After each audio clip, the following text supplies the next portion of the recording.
Howdy folks, welcome to my first live YouTube video. I'm not really sure why it's working now, and it didn't work before, but it is. So this is sort of a test, probably isn't going to be any great content in here, but I'll just ramble on a little bit. So what we've got going on is, you may have seen from other videos, I have that 10,000 gallon water tank down over the hill.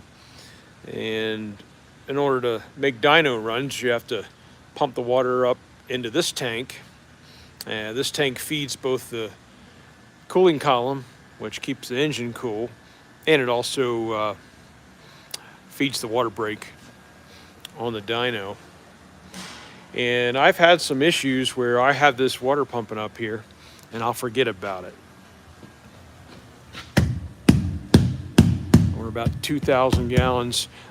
I forget about it and it overflows, and I end up with a big mess in the building here, and it goes under the wall and into my operating area. It's really a morale buster when that happens, because I got to get the squeegee out and the wet dry vac, and it just really annoys me. So anyway, I thought, well, I'll make a video while I'm waiting on the tank to fill up. So let's see. Let's talk about this engine. This is a 2WS 3406E cat, be a 14.6 liter, and it's one of two cat dyno mules that I have. My other one is over here. This is a C15 A-cert over here. That's it's a little stiff. I think it's got, at the very least, a pretty boogered up sleeve and piston assembly. It may be worse than that. It still ran, but I wasn't happy. So anyway, so I'm tasked with writing a file for 59s. So I actually put together some 59s and put in here yesterday.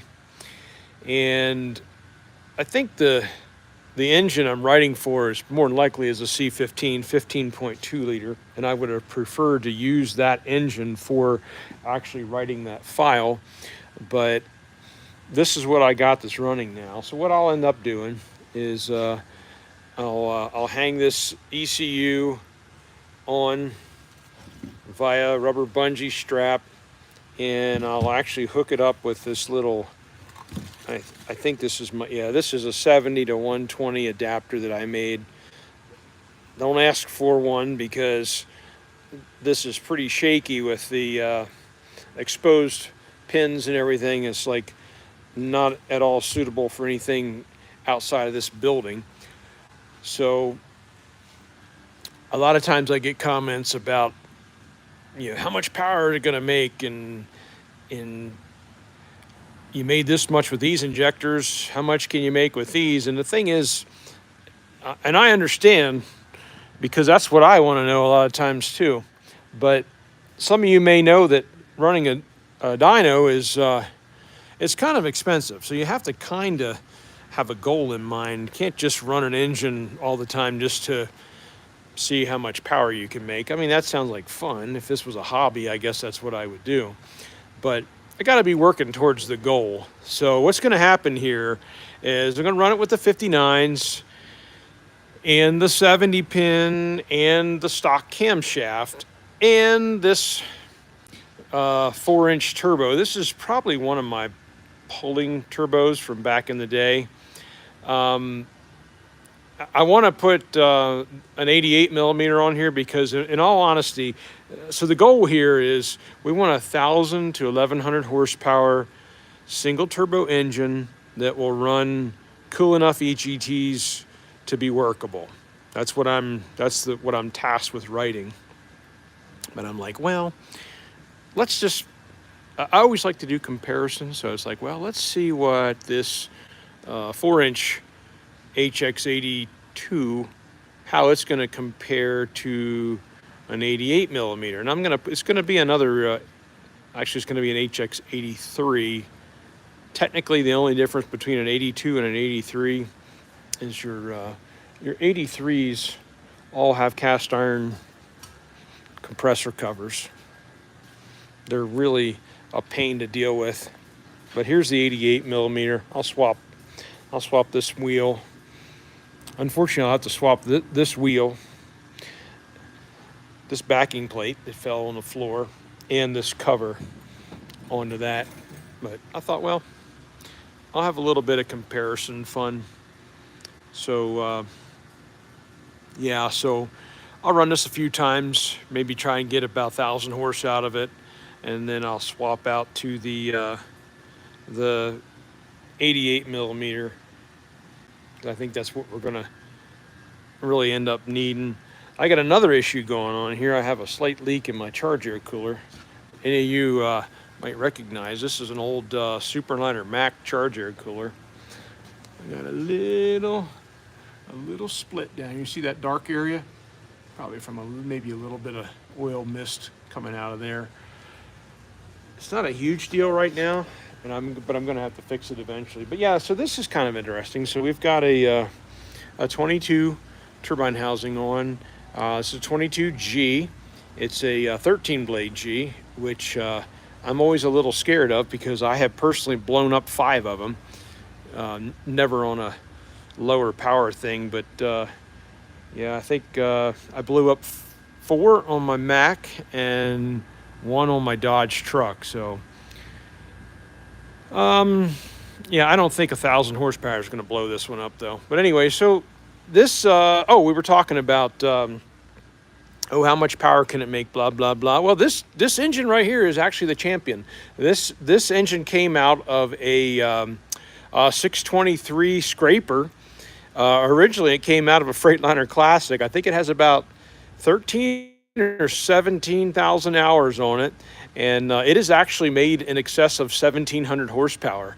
And that was pretty much all I could do. That was with the biggest, well, not the biggest compressor, the biggest turbine turbo that I had here. It actually made that 1,700 with a 4-inch compressor. So that's kind of cool. It's actually 500 more horsepower than my 4.1 pulling truck ever made, but that was my little 6-cylinder Mac. But anyway, this one is the king of this shop. 1,733, I think it made. The Acert over here has actually made 1,400 and something, and that was on the run when it locked up. So I think it had a little more in it, but we weren't going to find out because it was done for. So anyway, I think I've kind of exceeded all the interesting information and just gotten into the realm of just rambling. See, here's another thing. I like how on these live videos I can actually hit one button on the screen and switch back from forward facing to back to me. So I think we're probably yeah, see, I got my white coveralls on. It went and got cold again. We've had some pretty nice weather for the past week or so, and tomorrow I think is going to be low 60s, I think.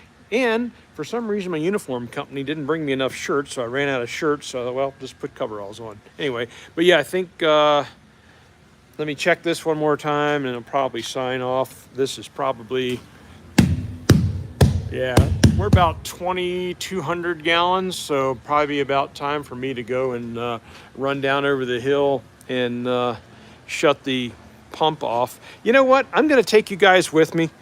On the rare occasion that some of you find this interesting, I love that sign, beware of the angry cat. This is how the whole process goes. It takes a lot of water to run a dyno. And this description is on other videos on my channel. This is where all the fuel comes from. You have fuel lines going into the building, and that feeds the engine. The engine actually draws through that pump just fine. Now, if I run a, sorry about the wind, I don't know if you can still hear me, but when I run a real high horsepower run or high RPM, I'll turn that electric pump on, but otherwise I let the engine draw for itself. So after it drains out of the dyno and out of the cooling column, it comes out through this 6 or 8 inch pipe. I think it's a 6. Yeah, because up under the ground, it's all the way up to a 10-inch pipe.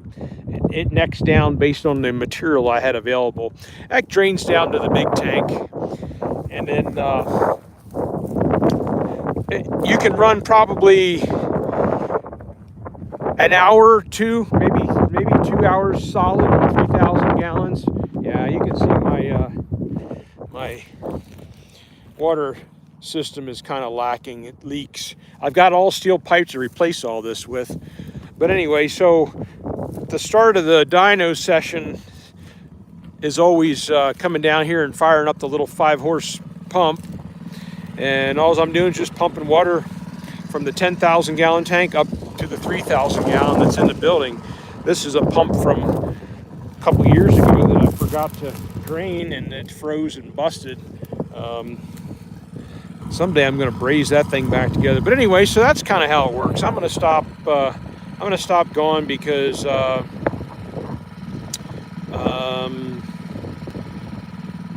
rambled. This is all I have. So you guys take care, and I hope you enjoyed the first live YouTube video. Now, if I can figure out how to stop it. All right, let's see here. Well, I'm just going to hit the plus button. I think that'll stop it. No, we're not starting a quick Q&A. No, we're not. Oh, man. Well, maybe I'll just hit this X in the top left corner. Are you sure you want to stop streaming? Yes. And